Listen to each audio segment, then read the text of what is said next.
नमस्कार, मैं हूं पंकज श्रीवास्तव। सत्य हिंदी के खास कार्यक्रम सुनिए सच में आपका स्वागत है। आज बात शेर मैसूर टीपू सुल्तान की। राष्ट्रीय शैक्षिक अनुसंधान एवं प्रशिक्षण परिषद यानी NCERT ने कक्षा 8 की नई किताब से अंग्रेजों के खिलाफ सतत संघर्ष करते हुए शहीद हो जाने वाले टीपू सुल्तान का पाठ निकाल दिया है। आखिर टीपू सुल्तान की जाबाजी और देश प्रेम को बताने में दिक्कत क्या है?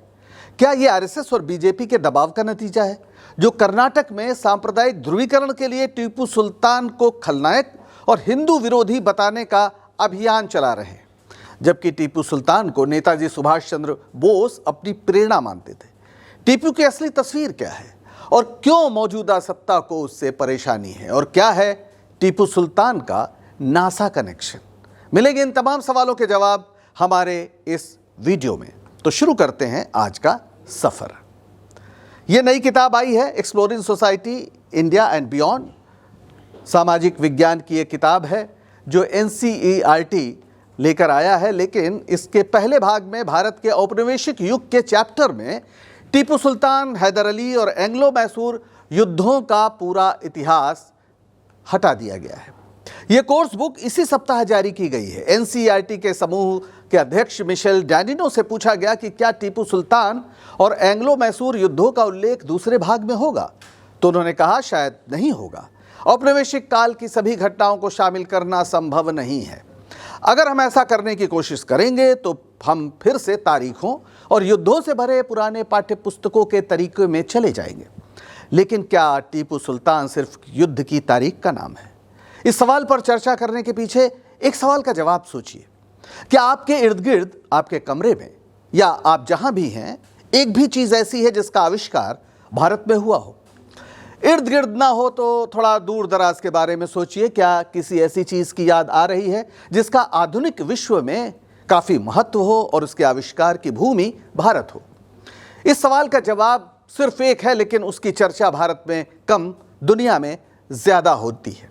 इसे जानने के लिए चलते हैं नासा यानी अमेरिका का national aeronautics and space administration, जिसका मुख्यालय वॉशिंगटन यानी अमेरिका की राजधानी में है। दिल्ली से तकरीबन 12,000 किलोमीटर दूर नासा के मुख्यालय की लॉबी में एक पेंटिंग लगी है, और उस पेंटिंग के जरिए दुनिया भारत के आविष्कार, उस महान आविष्कारक के सामने सिर झुका रही है। कौन सी पेंटिंग है, आप यहां देखिए। यह है वो पेंटिंग और यह है आविष्कारक। इस पेंटिंग में अंग्रेजों से टीपू सुल्तान के एक युद्ध का वर्णन है। 1780 में जो लड़ाई हुई थी पोलेलूर में, उसका वर्णन है। अंग्रेजों के परखचे उड़ जा रहे हैं, और यह है दरअसल रॉकेट टेक्नोलॉजी की पहली बड़ी कामयाबी, जो भारत में टीपू सुल्तान की वजह से सामने आई और फिर दुनिया में छा गई। आज तो आप रॉकेट्स और मिसाइल्स के बिना कल्पना भी नहीं कर सकते एक सैन्य परिदृश्य का पूरे ग्रह के, लेकिन उसके मूल में भारत का ये शेरे मैसूर है। इस लड़ाई में जो पोलेलूर में हुई 1780 में, अंग्रेजों की बारूद गाड़ी को नष्ट कर दिया गया। अपने उस रॉकेट से सेना में भगदड़ मच गई। ईस्ट इंडिया कंपनी को बड़ी हार का सामना करना पड़ा। इन रॉकेटों ने अंग्रेजों में मनोवैज्ञानिक डर पैदा कर दिया। वो बुरी तरीके से टीपू से डर गए, और अंग्रेजों के साथ जो चौथी लड़ाई हुई उसमें टीपू सुल्तान की शहादत के बाद अंग्रेज इन रॉकेटों को लेकर इंग्लैंड गए, उन्हें विकसित करना शुरू किया, और फिर नेपोलियन के खिलाफ 1812 में अंग्रेजों की जीत इन्हीं रॉकेटों की वजह से हो पाई थी। पूर्व राष्ट्रपति APJ अब्दुल कलाम ने अपनी आत्मकथा विंग्स ऑफ फायर में इसका जिक्र किया है। उन्होंने लिखा है कि 1962 में वो नासा के दौरे पर थे। वहां उन्होंने ये पेंटिंग देखी तो गर्व और आश्चर्य हुआ कि धरती के दूसरे छोर पर एक भारतीय शासक का गुणगान हो रहा है, जबकि भारत में इस तथ्य को ज्यादा महत्व नहीं दिया जाता। डॉक्टर कलाम ने टीपू सुल्तान को पहला रॉकेट मैन कहा है। इस अनुभव ने उन्हें भारत के मिसाइल कार्यक्रमों में योगदान देने के लिए प्रेरित किया। टीपू सुल्तान के रॉकेट आज की जितनी भी मिसाइल टेक्नोलॉजी है उसके मूल में है। इस तरह से कुछ थे वो रॉकेट, वो अभी भी कुछ म्यूजियम्स में आप उनका मूल स्वरूप देख सकते हैं। टीपू सुल्तान के पिता हैदर अली के समय से ही दरअसल शुरुआत हो गई थी रॉकेट्स की, रॉकेट बनाने की। लेकिन टीपू सुल्तान जब खुद शासन में आए तब उन्होंने इन रॉकेट्स को काफ़ी गति दी, इसकी टेक्नोलॉजी को बढ़ाने में बहुत प्रयास किया। ख़ास तौर पर इनके रॉकेटों में गन पाउडर भरा जाता था, जो उस समय एकदम नई बात थी। एक रॉकेट लोहे के ट्यूब में भरे जाते थे जिसमें बारूद के साथ साथ ज्वलनशील पदार्थ होते थे। रॉकेट की डिज़ाइन में बांस के डंडे स्थिरता के लिए उपयोग किए जाते थे और इनका वज़न और आकार ऐसा था, ये एक बार फिर देख लीजिए, कि आसानी से इन्हें लॉन्च किया जा सके। कुछ रॉकेटों में धातु के टुकड़े या निकुली वस्तुएं भी जोड़ी जाती थी ताकि दुश्मन का अधिक से अधिक नुकसान हो। अब एनसीईआरटी को ये लगता है कि नासा में लगी होगी पेंटिंग, नासा में लोग बात करते होंगे, लेकिन हमारे देश के बच्चे इस बारे में क्यों जाने? ऐसा क्यों है? इसके पीछे बीजेपी का वो दुष्प्रचार है कि टीपू ने हिंदुओं पर अत्याचार किए। कर्नाटक में टीपू जयंती मनाए जाने का विरोध करना बीजेपी का एक वार्षिक कार्यक्रम बन गया है पिछले कुछ समय से। लेकिन क्या सचमुच टीपू सुल्तान पर जो आरोप लगाए जाते हैं वो बिल्कुल वैसे ही हैं, सच हैं? टीपू सुल्तान का जन्म 1751 में कर्नाटक के देवनहल्ली में हुआ था। उनके पिता हैदर अली मैसूर के शासक बने थे, बड़ी मेहनत से, बड़े बहादुर थे और आसपास उनका क्षेत्र बढ़ता जा रहा था, जिससे न सिर्फ अंग्रेज़ बल्कि निज़ाम और मराठे सब चिंतित थे। और लगातार अपने पिता के साथ मिलकर टीपू सुल्तान ने अंग्रेज़ों के खिलाफ लड़ाई लड़ी। ख़ास बात है, अपनी सेना को आधुनिक ढंग से उन्होंने तैयार किया था, यूरोपीय शैली से प्रशिक्षित किया था, जिसमें घुड़सवार सेना थी, तोपखाने शामिल थे और फ्रांसीसी सैन्य विशेषज्ञों की मदद से प्रशिक्षित किया था। वो देख रहे थे कि एक तरफ अंग्रेज़ अगर आ रहे हैं तो उनका जो चिर प्रतिद्वंदी है यूरोप में, फ्रांस, उसकी मदद ली जाए। तो ये एक तरह से कहा जाए कि टीपू सुल्तान की एक विश्व दृष्टि थी जो काम कर रही थी। मैसूर और अंग्रेज़ों के बीच कुल 4 युद्ध हुए, जिनको इस अब पाठ से हटा दिया गया है, लेकिन हम आपसे इसके बारे में एक छोटी सी चर्चा कर लेते हैं। 1767 से 1769 के बीच 2 साल टीपू इस समय युवा थे और सीमित रूप से ही युद्ध में शामिल हो रहे थे। हैदर अली के नेतृत्व में युद्ध लड़ा गया और हैदर अली ने अंग्रेज़ों को परास्त कर दिया।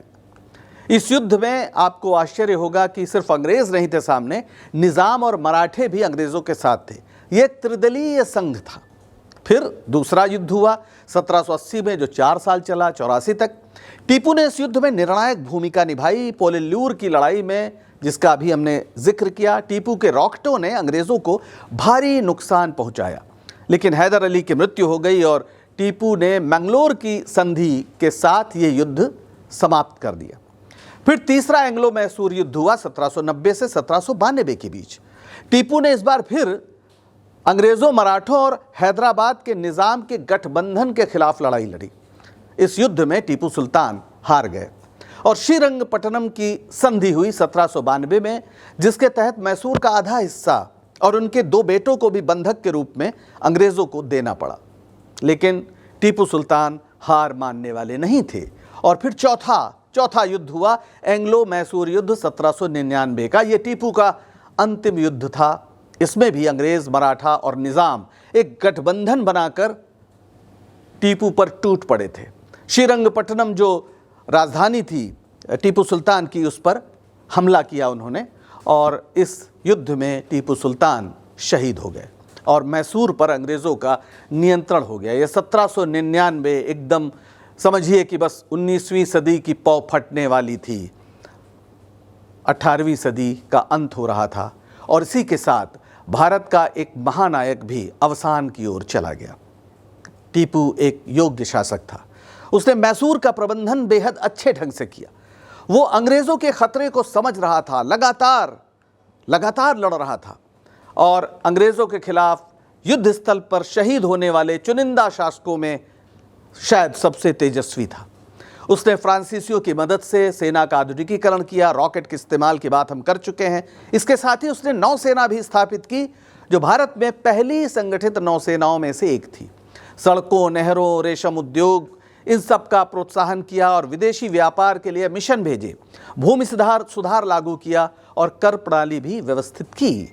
लेकिन सबसे बड़ी बात थी टीपू सुल्तान की विश्व दृष्टि, जो उसे एक अद्वितीय शासक या नेता जो कह लीजिए वो बनाती है। उसने फ्रांस की महान क्रांति के महत्व को तुरंत समझा और मैसूर में क्रांति के विचारों को फैलाया, जो अपने आप में एक अनोखी घटना थी। फ्रांस की क्रांति की यह तस्वीर आपके सामने है और टीपू सुल्तान, क्या कनेक्शन है। यकीन नहीं होता कि कोई इतनी दूर बैठा हुआ दक्षिण भारत का एक शासक फ्रांस की क्रांति से प्रभावित हो रहा था। यह स्वतंत्रता, समानता और बंधुत्व का उद्घोष करने वाली विश्व इतिहास की पहली क्रांति थी। 1789 ये टीपू सुल्तान के जीवन का भी अंतिम दशक था। लेकिन इस समय का जो उपयोग हुआ, भारत में इस तरह का कहीं कोई प्रयोग देखने को नहीं मिलता। क्या किया टीपू ने? टीपू ने 1797 में श्रीरंगपट्टनम में जैकोबिन क्लब की स्थापना की, जो फ्रांसीसी क्रांति से प्रेरित थी। इस क्लब में उसके सैन्य अधिकारी और अन्य लोग भी शामिल थे। ये वो क्लब था जिसने फ्रांस में क्रांति के पहले एक माहौल बनाया था।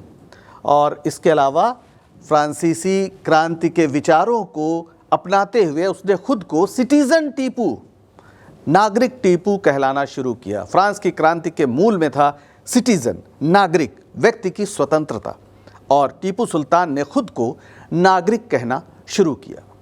टीपू सुल्तान ने फ्रांस की क्रांति के बाद उपजी परिस्थितियों का फायदा उठाकर सम्राट बन बैठे नेपोलियन बोनापार्ट से भी संपर्क किया और 1798 में उससे सैन्य सहायता मांगी। आप समझ सकते हैं कि कहां तक वो सोच रहा था।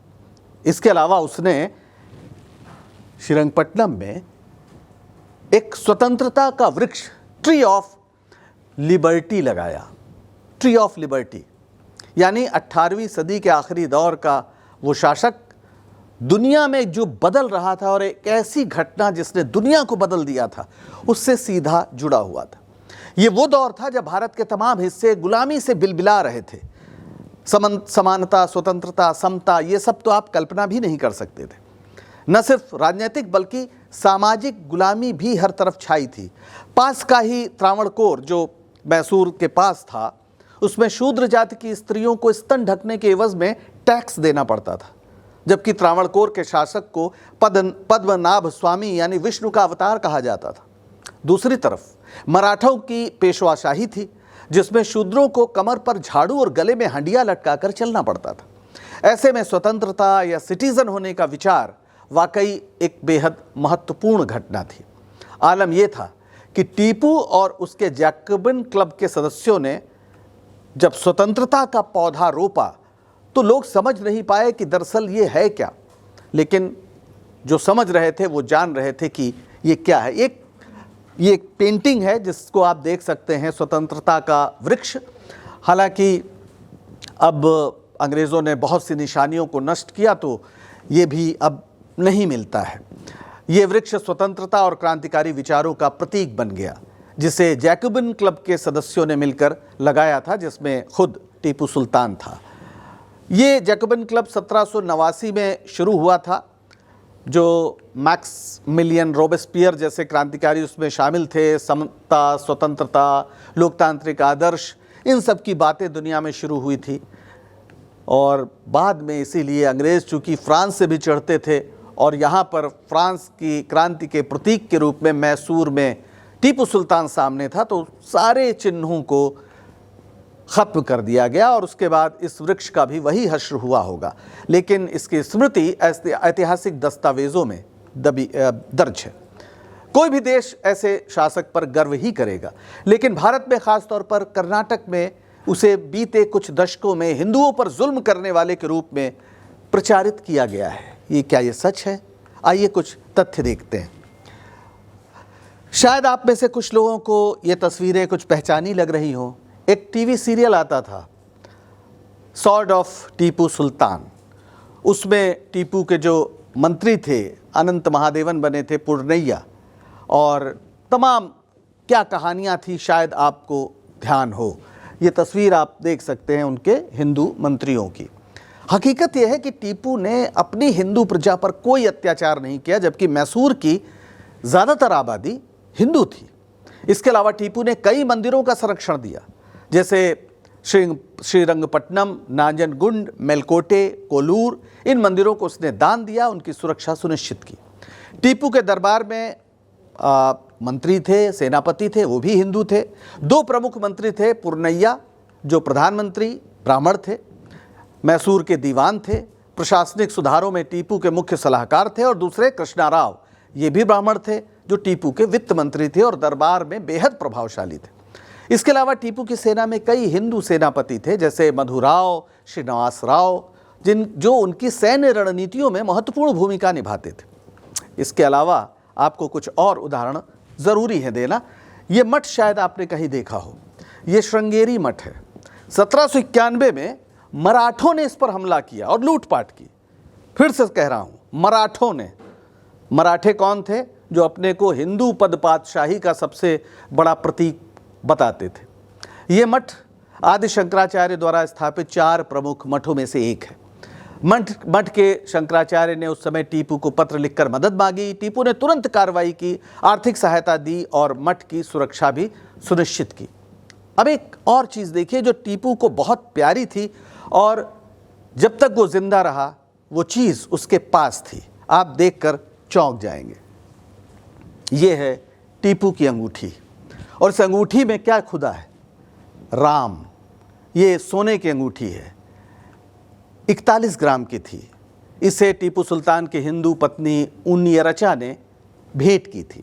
1799 में जब श्रीरंगपट्टनम की लड़ाई में टीपू की शहादत हुई, तो अंग्रेज़ों ने उसके शव से ये अंगूठी निकलवा ली, और 2014 में इस अंगूठी को लंदन के क्रिस्टीज़ नीलाम घर में नीलाम किया गया। ये अंगूठी बताती है कि किस तरह से एक मुस्लिम शासक ने भारत के या हिंदुओं के एक देवता का नाम अपनी अंगूठी पर खुदवा रखा था।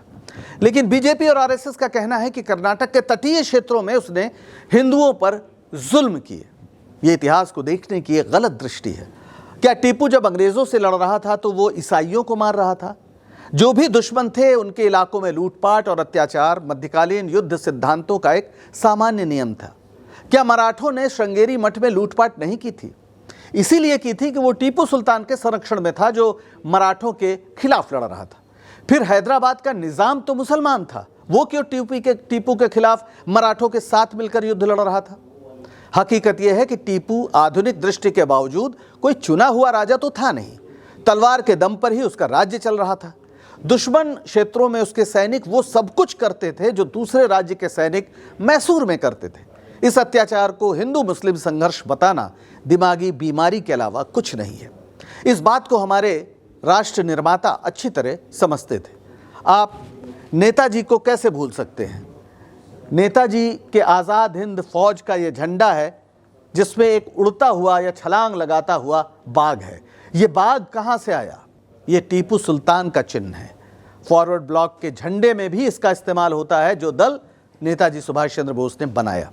जब 1943 में आज़ाद हिंद सरकार के गठन का ऐलान किया नेताजी ने, तो उन्होंने टीपू सुल्तान को याद किया और एक महान स्वतंत्रता सेनानी और भारतीय स्वतंत्रता के प्रथम योद्धा के रूप में याद किया, जो अंग्रेज़ों से लड़ते हुए शहीद हो गए। नेताजी टीपू सुल्तान को उनके साहस, अंग्रेज़ों के खिलाफ युद्ध और स्वतंत्रता के लिए बलिदान हो जाने की भावना का प्रेरणा स्रोत मानते थे। उन्होंने टीपू को बार बार शेरे मैसूर के रूप में संबोधित किया। ऐसे टीपू सुल्तान को एनसीईआरटी की किताब में अब जगह नहीं है। वैसे बीजेपी और आरएसएस हमेशा ऐसा नहीं सोचते थे। 1970 के दशक में आरएसएस ने एक किताब प्रकाशित की थी, जो उसके विद्या भारती के स्कूलों में चलती थी, भारत भारती। उसमें टीपू की महिमा का गान किया गया था। अब ज़रा ये तस्वीर देखिए, ये 2010 की तस्वीर है। भारतीय जनता पार्टी के तमाम नेता एक रैली में मंच पर हैं और इन सब ने खुद को टीपू सुल्तान बना रखा है, उन्हीं की तरह पगड़ी पहनकर। उस समय टीपू सुल्तान उनके लिए एक प्रेरक व्यक्तित्व थे। सिर्फ 15 साल पहले ये येदियुरप्पा हैं, जब बीजेपी के अंदर रहते हैं तो टीपू की बात नहीं करते हैं, और जब बीजेपी से बाहर होते हैं तो टीपू को अपना आदर्श बताते हैं ये भी टीपू सुल्तान की तरह पगड़ी पहनकर हाजिर है। कर्नाटक विधानसभा की 60वीं सालगिरह के मौके पर राष्ट्रपति रामनाथ कोविंद वहां गए थे। उन्होंने भी टीपू सुल्तान की तारीफ की थी। जाहिर है बीजेपी के लिए कोई स्थायी मुद्दा नहीं है, उसकी राय उसकी ज़रूरत के हिसाब से बदलती रहती है।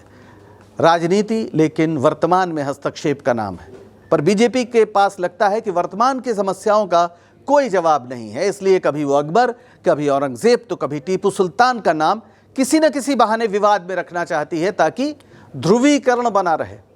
हकीकत यह है कि तलवार की शक्ति के सिद्धांत पर टिकी राजतंत्रीय व्यवस्था में दुश्मनों के साथ कभी किसी ने कोई रियायत नहीं की, फिर चाहे दुश्मन राजा के धर्म का हो या दूसरे धर्म का, और इस सिद्धांत को सभी मानते थे। एक आखिरी तस्वीर देख लीजिए आप, ये तस्वीर शिवाजी की है। आपको ये तस्वीर तो बार बार दिखाई जाती है। अफजल खां जो बीजापुर का एक सिपह सालार था, उसने धोखे से शिवाजी को मारने की कोशिश की, लेकिन शिवाजी ने खतरे को भांपा और अपने बगनके से उसकी हत्या कर दी। उसी के कैंप में गए थे मिलने के लिए, लेकिन एक तस्वीर आपसे छिपाई जाती है और वो तस्वीर ये है। ये उसी समय की तस्वीर है जब अफजल खां को मारा था। ये भास्कर कुलकर्णी एक ब्राह्मण है जो अफजल खां के साथ था। जैसे ही अफजल खां पे हमला किया, शिवाजी ने ये मारने दौड़ा और शिवाजी ने उसी वक्त उसकी हत्या कर दी। तो क्या शिवाजी ने एक हिंदू या एक ब्राह्मण की हत्या की थी या फिर एक दुश्मन को मारा था? मैसूर के इलाके में मराठे जब लूटपाट करते थे तो क्या हिंदू जनता को छोड़ देते थे? उस दौर में यह बात बखूबी समझते थे लोग उस समय के कि यह सत्ता की लड़ाई है, धर्मों की नहीं। अफसोस की बात, आज उलट बात समझाई जा रही है, क्योंकि धर्मों की लड़ाई सत्ता तक पहुंचने का सबसे आसान साधन है। आज के लिए बस इतना ही। अगर सच बताने का हमारा ये प्रयास आपको पसंद आ रहा हो तो लाइक करें, शेयर करें और चैनल को सब्सक्राइब करें। सत्य हिंदी के ऐप को भी डाउनलोड करें, जिसका डिस्क्रिप्शन वीडियो के नीचे आपको मिल जाएगा। नमस्कार।